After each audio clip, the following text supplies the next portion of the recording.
All right, we're going to be talking about the Cold War in this lecture, the years 1945 to 1959.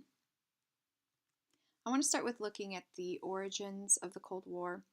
After World War II, the Soviet Union and the US really were the only two countries to emerge not completely destroyed economically, infrastructurally, socially, in a lot of ways by the war. The war was very damaging to most European countries, and the Soviet Union and the US were the only two to emerge somewhat more powerful than they were before the war. So, in that way, historians refer to them as superpowers after World War II.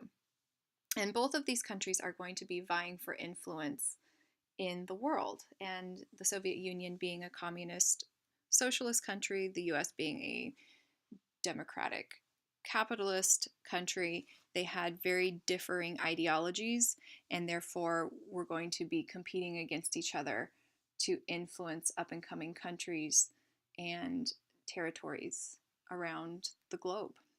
Hence, the Cold War is going to be a war of ideology in a lot of ways. And we really see the competition between the U.S. and the Cold War gear up after George Kennan, who was a U.S. diplomat in Moscow, wrote a long telegram to the Truman administration saying that the Soviets could not be dealt with as a normal government. He warned of Soviet aggression and that the U.S. was going to need to do all that it could to try to prevent the spread of communism. So that is where the policy of containment came about. It was the U.S. policy committed to preventing the spread of communism. And this policy of containment really goes on to influence international policies, until the end of the Cold War, in the early 1990s. So we're going to look at the policy of containment, how it impacted international policies, and also domestic politics and society. So let's start with international policies. I'm going to be just touching briefly on some of the ways we see containment play out in real, international affairs. But this is not going to be a completely detailed lecture. You can obviously read more about these incidences like the Korean War, NATO, and so forth in the chapter reading. But what we see is the policy of containment really gets put into effect in 1947 when the Truman administration launches the Truman Doctrine, which pledged to give economic and military support to Greece and Turkey, who were rebuilding after World War II. And the fear was that if these two countries were struggling to rebuild, that they might be lured by socialist and communist policies, and they might turn into a nation like the Soviet Union.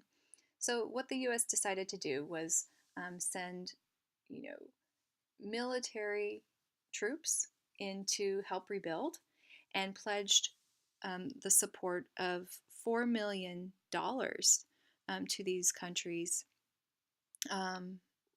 to defend freedom for these countries.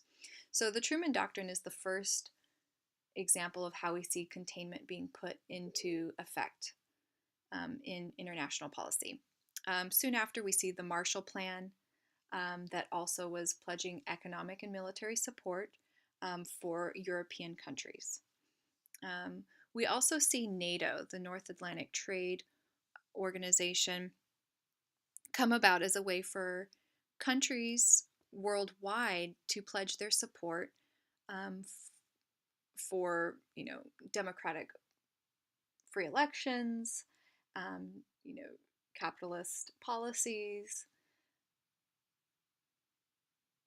and essentially was a way for the international community to come around, upholding policies of freedom So NATO, in a lot of ways, would be a World War II equivalent of what the League of Nations was in World War One. But obviously, NATO was a lot more long-lasting than the League of Nations.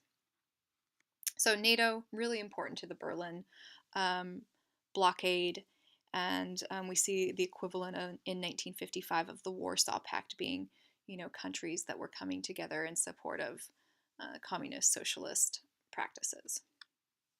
In 1950, the Korean War is another instance where we see the Cold War turn hot, so to speak, when North Korea was being backed by the Soviet Union for the country to become communist, and the South was fighting against the communist leaders in the North. The U.S. again decides to send, military and economic support to the South Koreans to help them fight against the North. The U.S. really loses a lot of support by 1953 in this war effort, and hence the armistice that continues to separate Korea into a northern communist regime and a southern free state. So domestically, we can look at some of the other ways that containment was influencing political decisions and policies at home in the 1940s and 1950s. Domestically, anti-communism was the biggest fear of the day, right? That Americans would sympathize with communists, that they would also be lured by some of the maybe more glorified aspects of socialism, and that the U.S. would turn to, right? So this Red Scare that we eradicate communist sympathizers and any kind of leftist from not only Washington D.C. but also in Hollywood and so forth. So what Truman does is he starts a loyalty oath, making everybody in his cabinet swear loyalty to the U.S. against communism. Anyone that was seen as being too leftist, anybody that was said to be gay or homosexual, they were all ousted from their jobs during this time. HUAC, which was the House of Un-American Activities Committee, it began its search for communists in Hollywood as well, and started encouraging directors and producers to start making films that were promoting freedom and more in line with what the U.S. wanted its ideals to be, rather than anything else. Joseph McCarthy also gained popularity during the 1950s when he announced that he knew of 205 communists that were working for the State Department.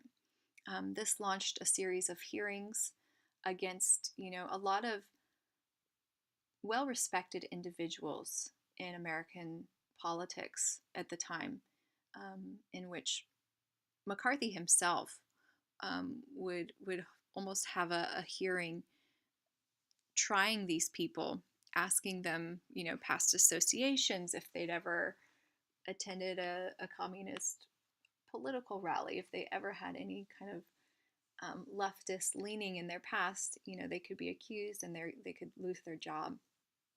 So this witch hunt, so to speak, of communists in the nation was very real, and in a lot of ways, the only way to escape it was to deflect and turn the attention to someone else. I'm not a communist, he is, type of thing.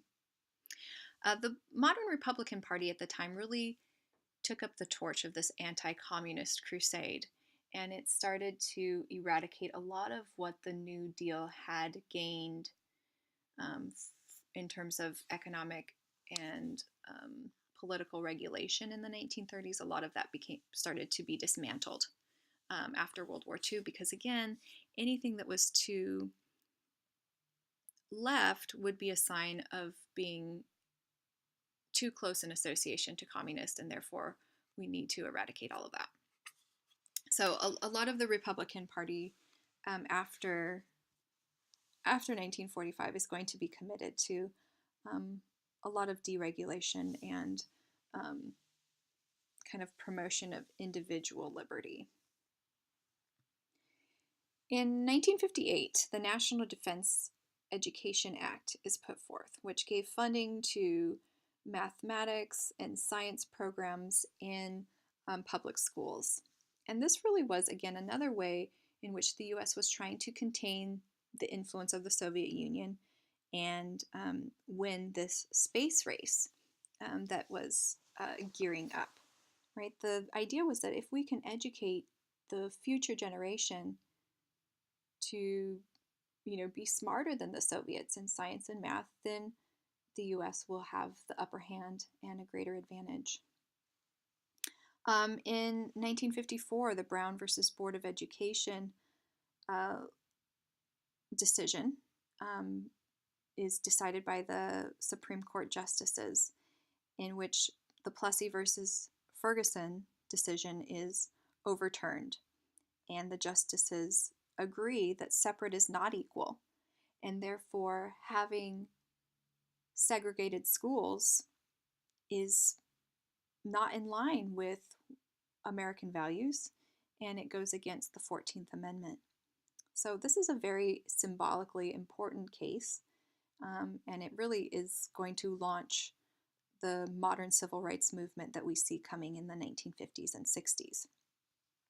How does this relate to communism? Well, in a lot of ways, the US was placing itself as the leaders of the free world.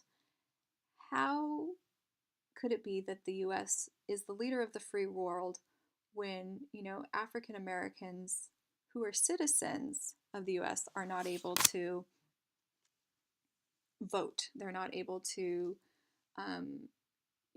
have all of their rights as citizens upheld in states because of these Jim Crow laws.